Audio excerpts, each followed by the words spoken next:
Sabe quando um dinheiro aparece assim, meio que do nada? Pois é, no orçamento do Brasil para 2026 surgiram 14 bilhões de reais. Mas de onde veio essa grana? E o mais importante, para onde ela vai de verdade? Hoje, a gente vai decifrar as jogadas por trás desse verdadeiro xadrez das contas públicas. Olha só esse número: 14 bilhões de reais. É dinheiro que não acaba mais, né? E ele está no centro de uma manobra fiscal bem silenciosa que levanta uma questão fundamental sobre as contas do nosso país. Essa é a pergunta que vai guiar nossa análise de hoje. Será que foi uma medida necessária para proteger a nossa economia ou foi um truque para financiar interesses políticos? Vamos investigar os fatos para entender essa história. Certo. Para a gente entender por que esses 14 bilhões apareceram, primeiro a gente precisa dar um passo atrás e entender o problema que eles foram criados para resolver: um buraco nas contas do governo. A meta original para 2026 era bem ambiciosa, viu? O plano era fechar o ano com as contas no azul, um superávit de mais de 34 bilhões de reais. Só que o imprevisto no meio do caminho mudou completamente esse cenário. E que imprevisto foi esse? Acontece que a derrubada de uma medida provisória abriu um rombo de quase 21 bilhões de reais na receita que o governo esperava. De repente, aquela meta de superávit ficou muito, mas muito mais distante. É aqui que entra uma visão crítica, a do economista Bruno Perini.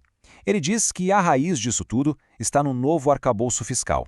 A lógica, segundo ele, é simples. Como o arcabouço permitiu mais gastos e não teve corte de despesas, qual foi a saída mais rápida? Buscar mais receita, ou seja, aumentar imposto. Com um rombo desse tamanho para cobrir, o governo precisava de uma solução. E a ferramenta escolhida foi um imposto bem específico e, o mais importante, muito flexível. E a chave para essa solução está nesse conceito aqui: imposto regulatório. O imposto de importação é um deles. Na prática, isso significa que o governo pode mudar as alíquotas dele com uma simples canetada, por decreto, sem precisar de aprovação do Congresso. É uma ferramenta rápida, ágil e, principalmente, silenciosa.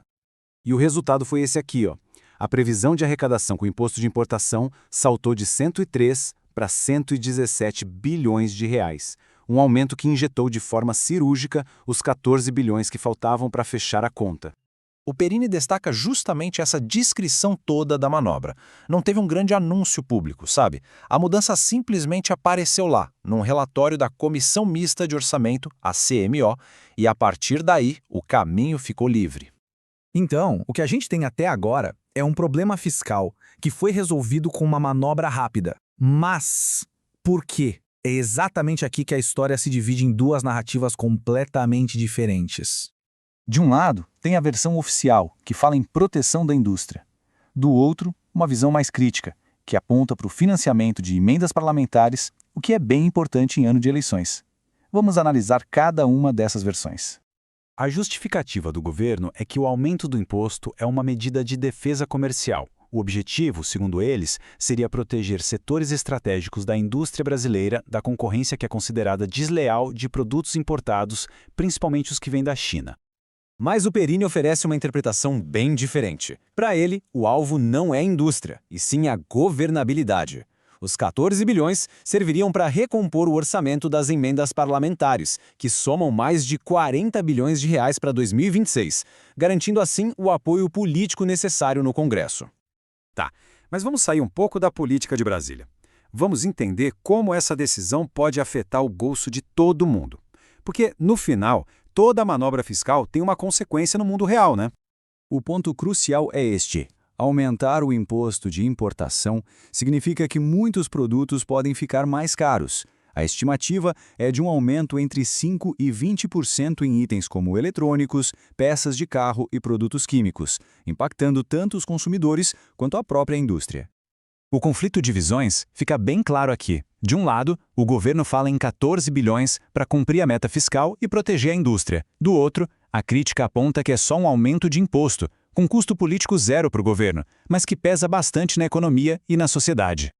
Então, a gente chega ao ponto de decisão. Com os fatos todos na mesa, a questão central continua: essa medida é sobre proteção industrial ou é uma manobra política?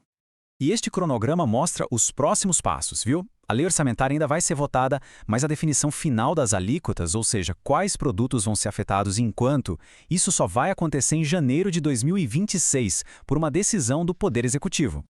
Essa frase do Perini captura bem o sentimento de cansaço fiscal, né? A sensação de que, para fechar as contas públicas, a solução recorrente é sempre um novo aumento de imposto, uma nova surpresa. E assim, a gente volta à pergunta inicial. Diante de tudo isso, seria esse um esforço para proteger a economia ou uma manobra para financiar a política em ano de eleição? A conclusão agora fica em aberto para a gente refletir.